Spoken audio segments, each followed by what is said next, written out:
Este é o Conexão aqui pelo canal Futura e também pela internet no futuraplay.org. O papel do professor é ensinar a matéria, o papel do aluno é fazer exercícios em casa, certo? O modelo ainda é assim na maioria dos casos. Mas tem gente repensando, questionando, e se a gente fizesse diferente? Foi assim que surgiu a sala de aula invertida.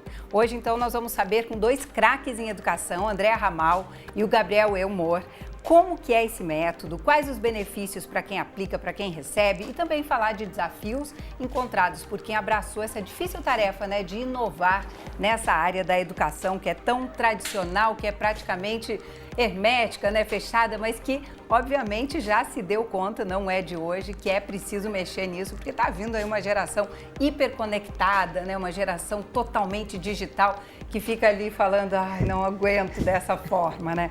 Então, a forma que nós temos hoje, o professor dá os exercícios, ensina o conteúdo, e em seguida o aluno faz a matéria, o dever, a lição, o tema de casa, como se chama em diferentes regiões do Brasil, e depois volta para a sala de aula para corrigir. Eu queria que você explicasse um pouquinho, André, vou começar por você, que conceito é esse de sala de aula invertida? No que ela muda ou no que ela transgride, como ela transforma esse conceito que nós temos hoje?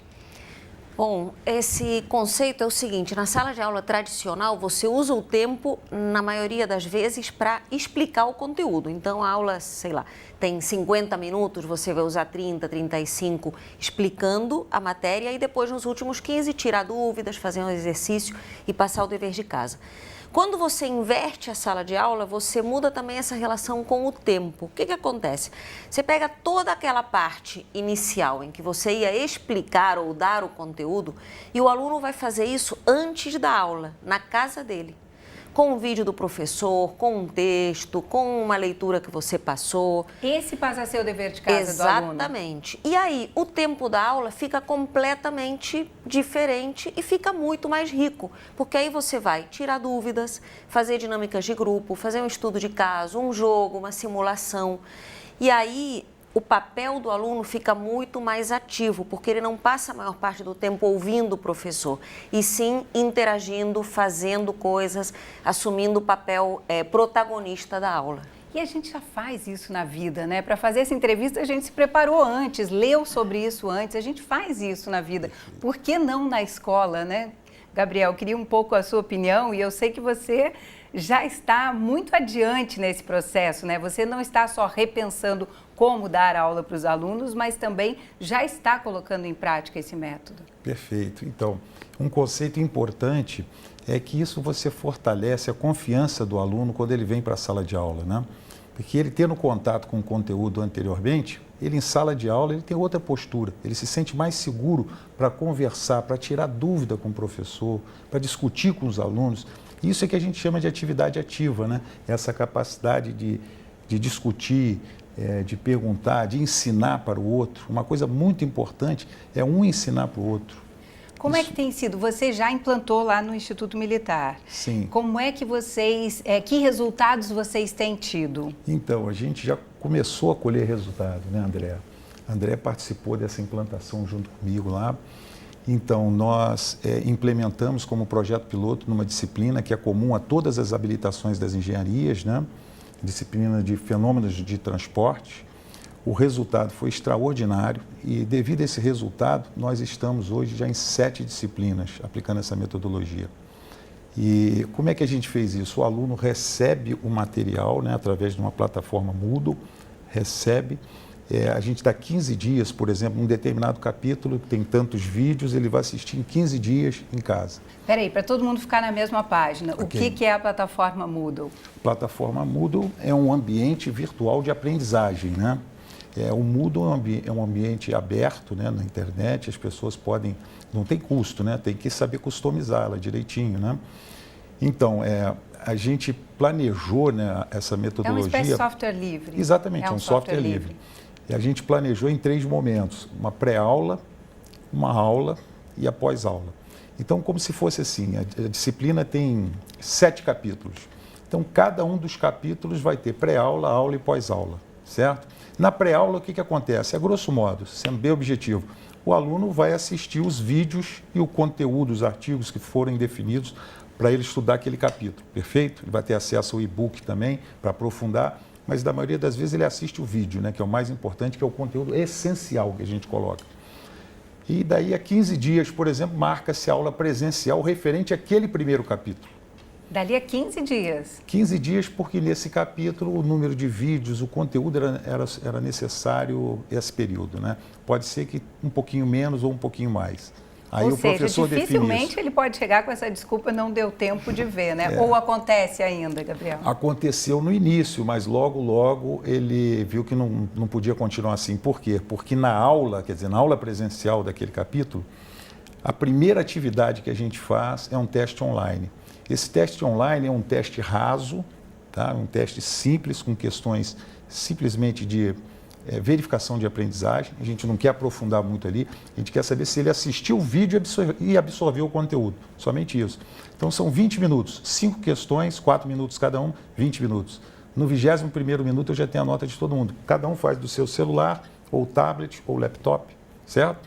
No 21º minuto eu tenho a nota de todo mundo e o que é melhor, eu tenho o índice de acerto por questão. Então, já é uma introdução ao ensino adaptativo, né? Porque ali eu já sei se um aluno... Você vê como a aula fica muito mais personalizada, porque em 20 minutos ele sabe como está a minha turma. Ou todo mundo aprendeu tudo, então eu posso seguir adiante. Ou eu tenho algumas lacunas de aprendizagem, então eu preciso trabalhar. Quem são essas pessoas que precisam aprender o quê? Então, entra muito a questão de relacionamento nesse momento. O que eu tenho observado, o relacionamento professor-aluno fica muito mais interessante, muito mais próximo, porque o professor não é mais aquela figura distante que está lá explicando coisas, um saber que o aluno não detém, né? Ele fica mais próximo, ele sabe quem aprendeu o quê, ele tira uma dúvida, ele faz um trabalho em grupo e dá uma orientação. Isso aproxima essas partes no processo e torna o ensino mais personalizado, porque ele pode atender a cada um segundo as suas necessidades. Agora, vocês têm visto, a gente está falando do nível de um curso superior, né? Desse nível onde os alunos também, de alguma forma, já têm uma autonomia, já têm uma certa gestão do tempo, né? Eles dominam, quer dizer, e os pais também já deram total autonomia para eles, né? Se vira aí e o que eu quero é que você passe período a período, né? Então, assim, os pais já não acompanham de tal forma como acompanham no Fundamental 1 ou 2, né? Vocês têm visto também a aplicação da sala de aula invertida nesses outros níveis do ensino, nessas outras etapas? Aqui no Brasil não muito, mas nos Estados Unidos, em outros países, isso já é bastante comum, na Espanha, por exemplo. Nesse caso, o papel da família é fundamental para a criação desse hábito de estudo, exige uma certa autodisciplina mesmo, de você dizer, bom, agora eu tenho que fazer esse dever de casa, entre aspas, que no fundo é a primeira parte da aula que eu vou ter amanhã ou depois de amanhã, enfim. No colégio é muito mais próximo esse período, né? Agora, no ensino universitário, o aluno não traz toda essa autonomia, não, essa responsabilidade.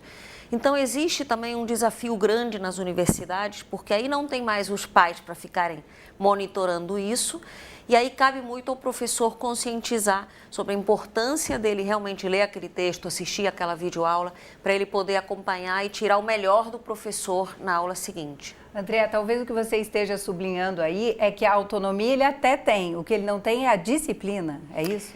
Exatamente. Eu dei aula há muitos anos em faculdades, eu tinha muito essa questão de dizer, leiam esse texto e quando você chega na aula ninguém leu. Ninguém trouxe uma questão, então eu preferia até dar um tempinho para os alunos pelo menos lerem um pouco, em vez de eu mesma explicar o conteúdo, porque eu acho que era mais rico. Então, existe o papel da universidade de ir trabalhando essas competências que são meio transversais ao ensino. E aí a grande maturidade chance, também, né? A grande chance das escolas já irem trabalhando isso, porque a metodologia ativa, ela depende muito do aluno. Não adianta você ter um excelente professor que é orientador da aprendizagem, que entende que a metodologia tem que ser ativa e participativa, uma aula dinâmica, se o aluno ainda esperar aquele professor e ele assumir essa postura passiva, bom, o que nós vamos aprender hoje? O aluno não pode mais ter essa cabeça hoje em dia. porque o Gabriel vem do Instituto Militar de Engenharia, né? Quer dizer, a própria dinâmica e o perfil dos alunos também já deve ser mais específico, né? Isso deve facilitar, porque são pessoas já talvez um pouco mais focadas com uma disciplina mais correta, né? Uma forma, um método, talvez até, cada um já criando o seu método, porque para chegar lá não foi qualquer um, né? Ele estudou muito, ele ralou muito, abriu mão de várias coisas que outros jovens não abriram, né? Para chegar até ali. Então, você tem um grupo muito seleto onde você consegue passar esse conteúdo e essa metodologia talvez faça mais sentido ainda para eles. Mas aí o que eu queria saber de você, Gabriel, é que tipo de recursos vocês usam? Mais vídeo, mais áudio? Eu sei de algumas escolas, universidades que têm usado games também, né, para fazer com que a sala de aula invertida faça mais sentido ainda para esses meninos e meninas. Queria saber de você. Então, na pré-aula, o conteúdo tem que ir em alguma mídia para esse aluno, perfeito? Pode ser texto também. Pode ser texto, mas a gente encara que o vídeo, principalmente na área de exatas, né, André, é a melhor mídia, né? O vídeo, o que acontece? Você não perde o carisma do professor, ele está ali explicando, né? E a gente edita o vídeo de uma forma que cada hora de aula tradicional, no vídeo, ela tem 20 minutos. E o mesmo conteúdo. Então, ele é densificado na forma que a gente edita. Então, não cansa muito o aluno assistir. E outra coisa, já fica mais rápido, parecido com os vídeos desses youtubers que a gente vê assim, ou, claro... Não, são professores que têm facilidade para explicar. A gente bota no estúdio o professor que tem aquela facilidade incrível para explicar. E é interessante o seguinte, que o aluno tem mais dificuldade, ele assiste o pedacinho que ele não está entendendo, 1, 2, 3, quantas vezes forem necessárias. Isso é uma coisa muito legal que o criador do método fala, você pode rebobinar o professor. Porque quantas vezes na sala de aula comum a gente se distraiu ou perdeu uma explicação ou não ouviu direito e aí aquela coisa foi passando. Quando você tem uma videoaula, você consegue voltar e você assiste no momento em que você se sente mais disponível, com a mente mais aberta para aprender, o que nem sempre acontece na sala de aula, que o aluno pode estar cansado, com sono. Então, a videoaula é um recurso que a gente tem usado bastante e que tem se mostrado fantástico. Agora, o professor que prefere ficar atrás das lentes, como é que fica para ele? Vocês também deram capacitação para esses professores, formação? Ou foi uma curadoria mesmo? Ou, né, vocês se reuniram e identificaram quais professores? Como foi essa escolha? A gente busca o professor que tem facilidade para explicar, né? Aquele showman que a gente chama, showman ou showwoman, né? Então, a gente busca esse professor que tem essa facilidade, ele já está acostumado com tablado e a gente faz uma adaptação, né, no estúdio. Isso ele faz um treinamento, a gente faz uma adaptação dele. E isso permite a todos os professores não precisarem ser showman nem showwoman dentro da sala de aula. Porque a sala de aula não é um palco para o professor. O professor, no fundo, ele é um articulador, ele é um orientador, ele tem um papel muito mais importante até do que só ficar despejando conteúdos. Isso aí qualquer videoaula pode fazer. Até tem alguns conteúdos gratuitos na internet. Então, o professor pode fazer a sua própria curadoria, decidindo qual vai ser a minha pré-aula. O aluno vai assistir o vídeo que está nesse link, ou vai fazer esse jogo que está nesse outro link. Mas o papel central do itinerário da aprendizagem, esse sim ele não pode delegar e esse é o papel que ele está assumindo agora. Eu queria falar um pouquinho, né, porque tem quem defenda, pelo menos, que a sala de aula invertida, ela precisa necessariamente de práticas auxiliares. Vocês acreditam nisso também ou só o vídeo de um bom professor já é suficiente para que esse aluno desperte o desejo, a vontade de conhecer mais sobre aquela disciplina? Então, o fenômeno da inversão, o conceito da inversão, ele é inicial, né? Eu costumo chamar que a nossa metodologia é a sala 7, né? Porque é o flipped learning mais os 7 princípios. Os 7 princípios educacionais que a gente usa na sala de aula para ela ficar interessante. O flipped learning, a sala de aula invertida. É a ideia da sala de aula invertida, né? Que foi traduzido, então. Então, ele é o conceito que a gente julga importantíssimo, né? Que esse é o conceito da inversão, que o aluno tem o contato com conteúdo antes de estar em sala. Agora, quando ele está em sala, a gente usa diversos conceitos auxiliares, como você disse, né? São vários conceitos. Por exemplo, o vídeo é só no início, na pré-aula, onde a gente passa o conteúdo essencial para ele. Tem que ser assim, tem que ser o conteúdo essencial. Não adianta a gente dar mais do que deve, entende? Porque, não sei se vocês sabem, o resultado nosso no PISA é terrível, né? E o nosso conteúdo é 3 vezes mais extenso do que, por exemplo, da Finlândia, da Coreia do Sul, que são os campeões, por exemplo, em matemática. O nosso é 3 vezes maior. Ou seja, a gente vê muito mais coisa, mas ralo, né? A gente não vê muita coisa com profundidade. E eu já Lá eles veem pouca coisa com profundidade, quer dizer, trabalham com metodologias ativas, um aluno explica para o outro e essa coisa toda. Então, eles conseguem aprender direito. É isso mesmo. Eu já vi professores mesclando várias metodologias. Então, ele usa vídeo, um pouquinho de sala de aula invertida, mas ele usa, por exemplo, o chamado PBL, né? O Problem Based Learning, ou seja, aprendizagem baseada em problemas, que seria o que nós aqui no Brasil chamamos de estudos de caso, ou casos concretos com os alunos. Tem outra metodologia usada bastante, que é o Peer Instruction, que é a instrução ou aprendizagem entre pares. Então, um aluno vai ensinar para o outro, depois troca. Então, a sala de aula invertida, ela é uma das possibilidades dentro de um mundo que a gente tem hoje de metodologias ativas. O que está detrás de tudo isso e na base? É dar mais voz ao aluno e permitir que ele construa a aprendizagem com o monitoramento e orientação do professor. Ou de um aluno que saiba mais. Exatamente. Né? Sensacional, porque aí a interação também ocorre.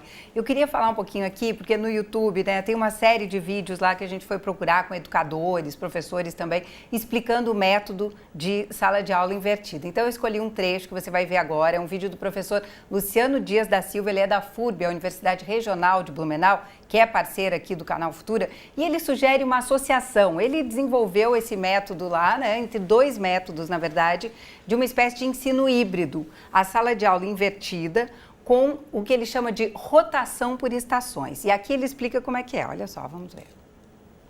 A gente pode dividir a turma em grupos, de acordo com o seu estágio. E cada grupo vai estar em uma estação. Quem não assistiu a videoaula, vai assistir. Pode ser no seu próprio celular ou computador.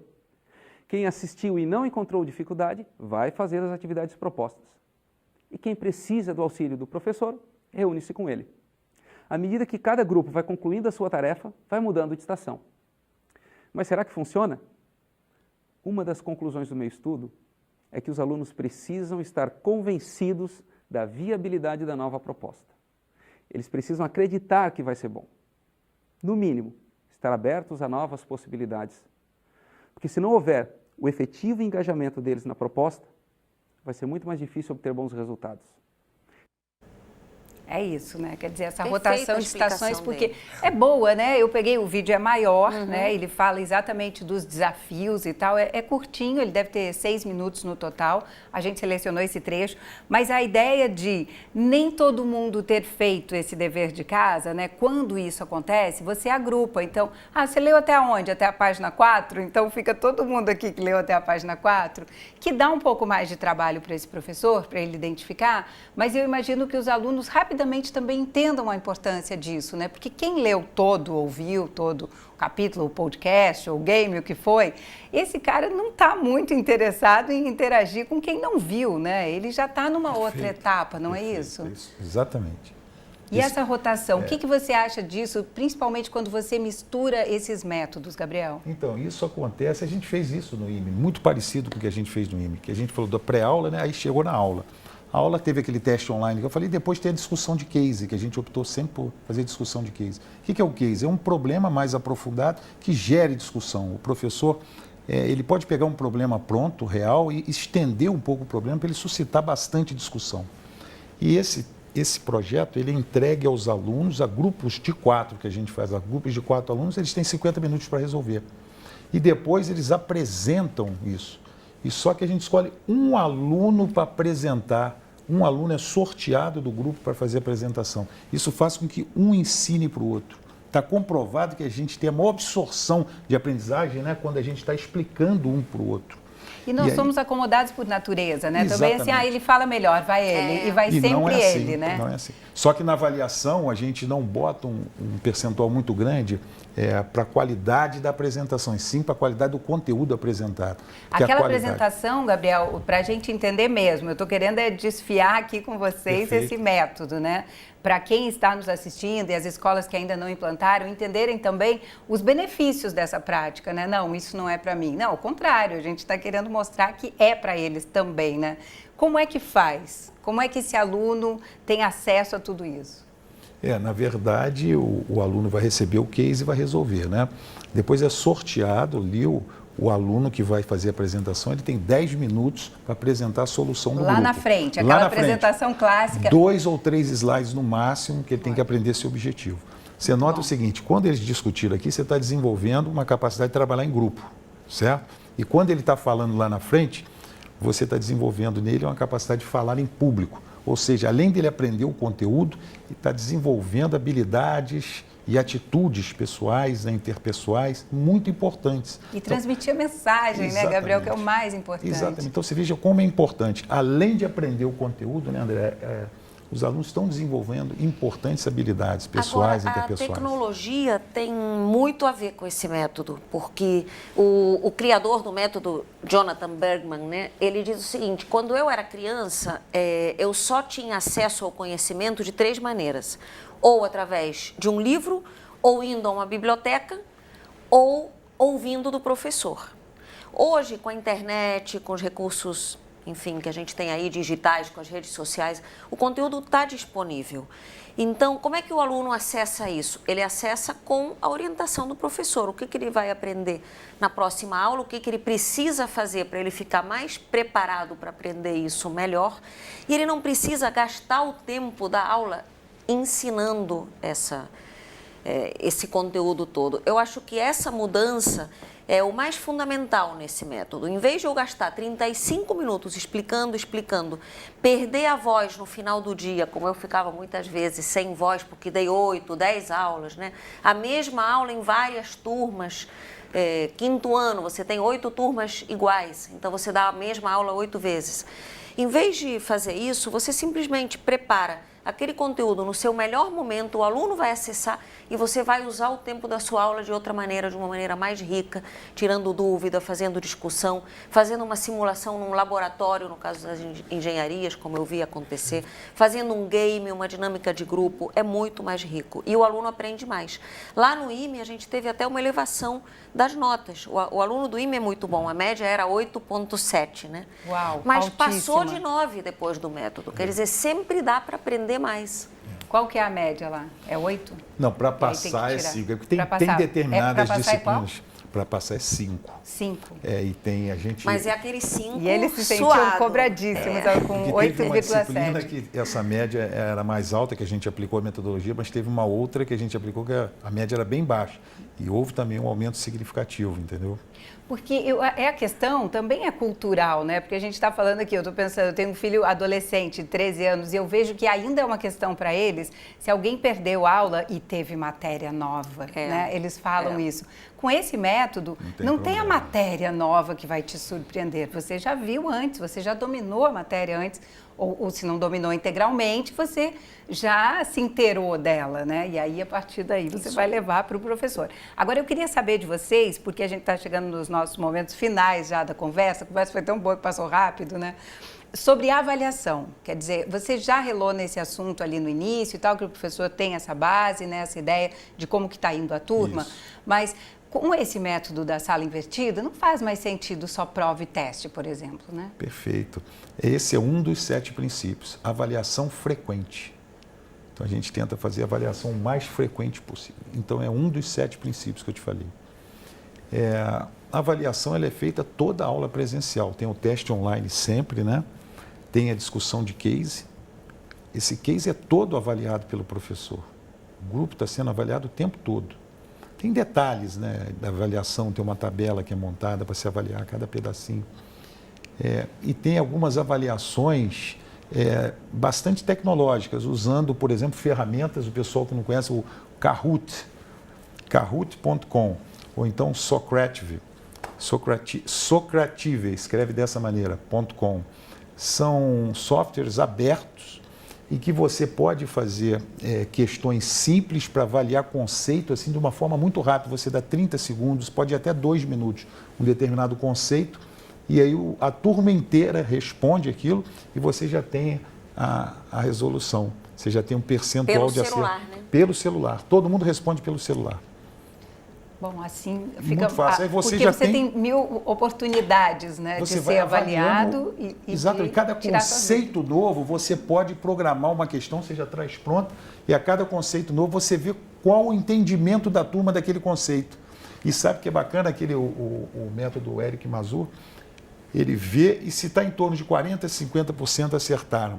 Ele não diz qual é a resposta certa. Ele diz o seguinte: vocês conversam entre si, vão fazer mais uma rodada de resposta. Porque eles estão quase lá, né? Exatamente. Aí vai para 80%, ou seja, os outros convencem aqueles que estavam errados, uma parte grande convence, e aí eles vêm para a opção correta e depois o professor dá a solução. Muito bom. Agora, Gabriel Elmore, o nosso tempo acabou, André Ramal, mas eu queria que você nos falasse um livro para onde os professores de onde eles podem tirar essa ideia e entender um pouco melhor, além dos vídeos, né, que a gente já mostrou então, também. eu recomendo o próprio livro do criador desse método Sala de Aula Invertida, que tem esse nome, Sala de Aula Invertida, uma metodologia ativa de aprendizagem.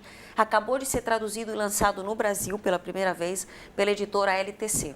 Muito bom. Aí a dica, né? Quem gostou então desse papo, que se quiser recomendar para alguém, né, ela fica acessível lá no futuraplay.org e a gente vai colocar aí na tela. Ó. Até breve.